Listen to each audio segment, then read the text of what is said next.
પડતા વગર ઘરની બહાર કોઈ દીકરી ન નીકળે એ મારો એક આગ્રહ છે.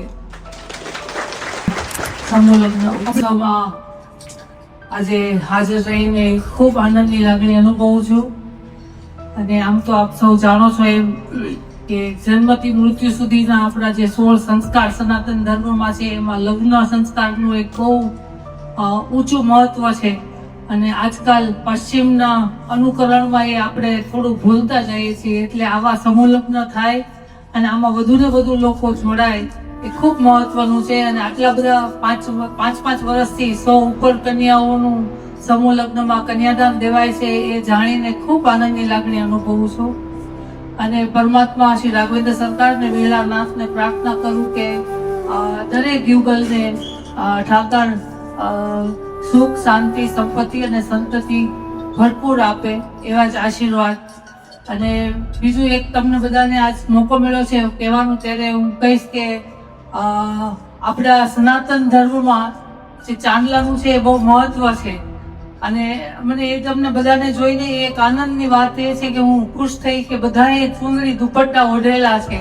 એ આપણે ભૂલતા જઈએ છીએ. એટલે આજે એક નમ્ર વિનંતી પણ કરું છું કે સાડી પહેરે એ તો સારું છે, આપણો પહેરવેશ છે, પણ ડ્રેસ પહેરો એમાંય કોઈ ખરાબી નથી.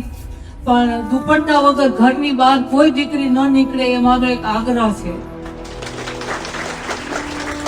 આપણે સંસ્કૃતમાં કે ગુજરાતીમાં કહીએ તો એને લજ્જા વસ્ત્ર કહેવામાં આવે છે. એટલે દુપટ્ટો હવે આપણે ફેશનમાં મૂકતા ગયા છીએ, ચાંદલો છોડતા ગયા છીએ, એ આપણે સનાતન ધર્મથી દૂર થતા ગયા છીએ. એટલે આપણે અત્યારના સમયમાં બહુ જ જરૂરી છે કે આપણે આપણા સનાતનના ચિહ્નોથી દૂર ન થઈએ, એમાં આપણે શરમ ન અનુભવીએ, એવી ફેશન ન કરવી જોઈએ કે જેનાથી આપણે સનાતન ધર્મથી દૂર થતા જઈએ.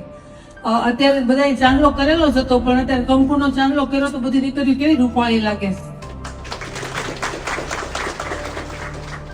ફરીથી ઠાકરને એ જ વિનંતી કરું કે આપ સૌ સુખી રહો, સંપન્ન રહો અને સનાતન ધર્મથી જોડેલા રહો.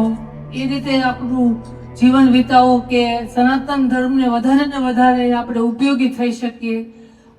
એ પ્રભુ પાસે પ્રાર્થના. જય વેલાનાથ.